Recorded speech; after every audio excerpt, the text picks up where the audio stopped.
He fought under the rules of the Nevada State Boxing Commission. 5-point must-scoring system. As you look at the veteran Kenny Norton, who has had 45 fights, won 40, lost 5, 32 victories by KOs. And Randy Stevens, the 25-year-old opponent, who's come on impressively of late. He knocked out Tommy Prater in the second round. He decision Stan Ward cleanly. He lost a decision disputed between Jerry Coetzee and himself in Johannesburg. Even the South Africans jeered the decision, and Coetzee is a good fighter. The bell for round one. We'll fill you in on the rest of the rules as we go. You're familiar with Kenny Norton's style. Stevens is a boxer. Norton lags that back foot. He's not a fighter with lateral movement. He's been accused of being muscle-bound, but he's been good enough to have given Ali fits 3 times around. He's a quality heavyweight. What he must prove now is that age hasn't overtaken him. Lost to Holmes in that tough fight last June 9th may have taken a lot out of him at his age, which he says is 32 or 33, depending on the mood, but which most presume to be 36.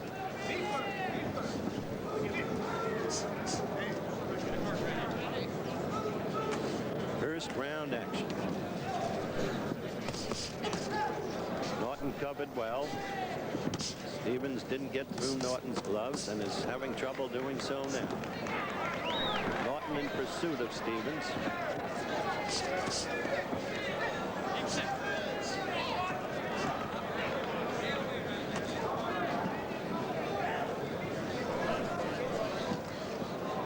Just the beginning of things here tonight.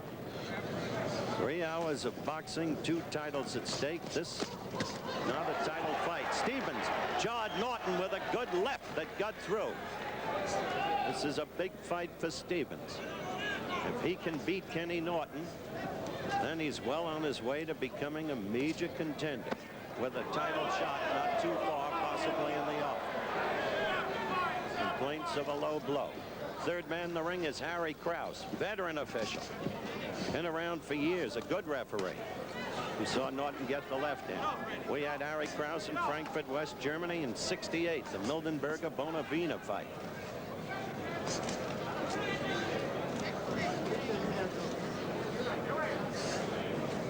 Less than a minute to go in round one.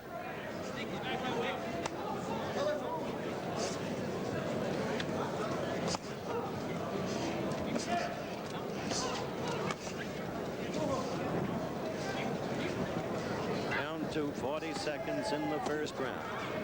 My colleague Keith Jackson here with me at ringside. Stevens trying throughout the round to work the left. He got one in strongly and well, but Norton with the right has caused a little puff under Stevens' left eye. Good left.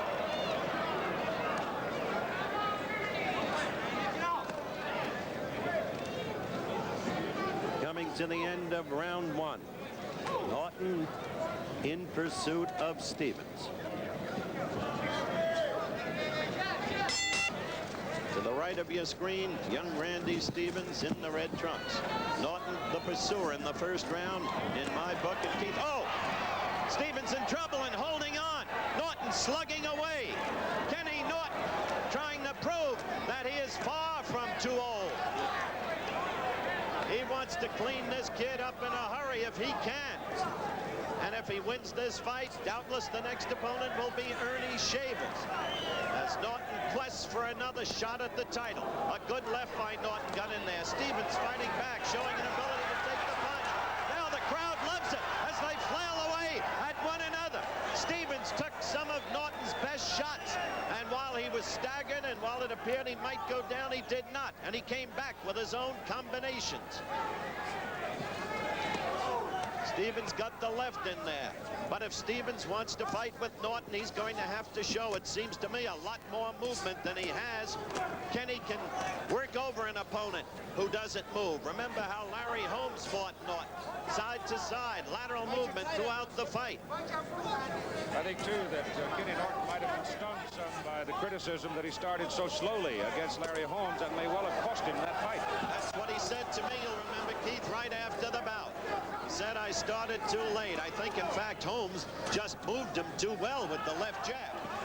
But right now, Norton is not starting late, and he's shown the ability to kill off an opponent in the first round as he did against Wayne Bobbitt in the Garden in New York. Second round action, and it's been a round with a lot of action. Norton measuring Stevens, and Stevens coming back with a good left to get the crowd roused.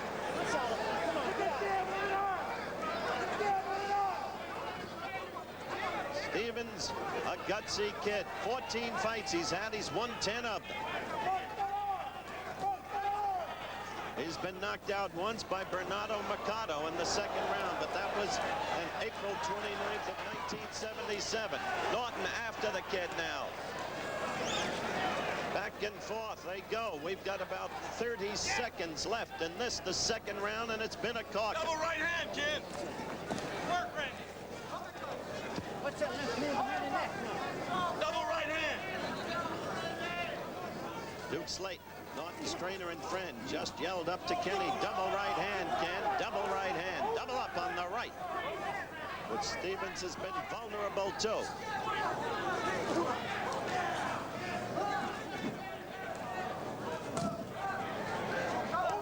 Round to Kenny Norton to the left, and now with his back toward you, Randy Stevens.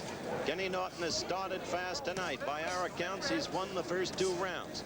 Stevens has shown he's got a good left, and he's shown he can take a punch. Norton tried to measure him and put him away in the second round. For a moment, it appeared he might, but the kid never even went down.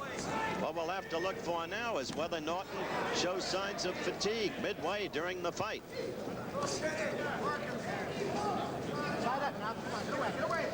This is third round action. My colleague at ringside, Keith Jackson, he'll be calling the Aguayo-Leon fight for you. I am really surprised, Howard, that Stevens is not moving more, though. I just can't imagine that their game plan was to come out and trade with Kenny Norton.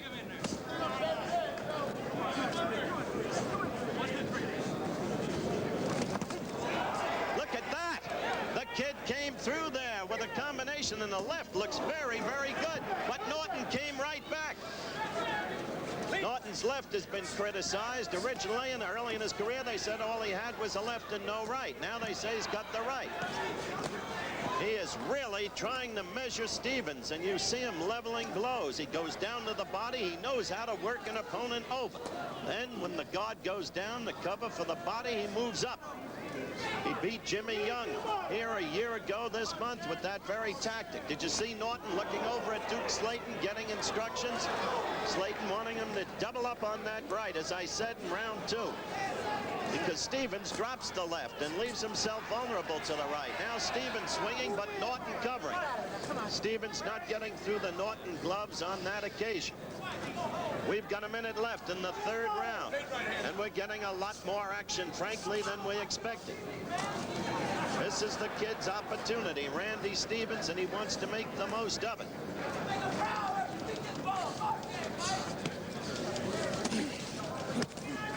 Look at Norton with that uppercut. First the left, then the chopping right, then the uppercut, and another uppercut as they broke. Stevens missing there. Ooh, that left staggered him. He's ready to go. Down he went. The left corner. Yes, indeed, Kenny Norton has a left, and he is under the bottom strand of the rope. He is struggling to get up. Kenny Norton starting quickly tonight. And that's it. This fight is over. This fight is over. Kenny Norton has knocked out his opponent with a stunning left. The kid not ready for a fighter of Norton's quality. And as we had gone into this fight, the wise guys, the know-it-alls, were saying the fight to look for is Stevens to upset Norton. The kind of drivel you hear all the time on the inside. Let's go to slow motion and take a look at that knockout of Randy Stevens by Kenny Norton. He led with the left. Norton burrowed the head in. Then a chopping right by Stevens scored. Then a left missed. Now, 2 seconds of the third round. right to the body. That left, that was it. Notice the right of Stevens was down. He had been throwing punches. He dropped his guard. Now, Norton is up in the ring. Here's another angle of that punishing left that finished Randy Stevens. Yes, indeed, Mr. Norton has a left. Has to be impressive to come out that fast and be so decisive against all that youth. 10 years is a lot of years when you're in your 30s and the young man you're taking on is in his early 20s. But certainly Kenny Norton proves that he is still sharp, still ready, and available certainly for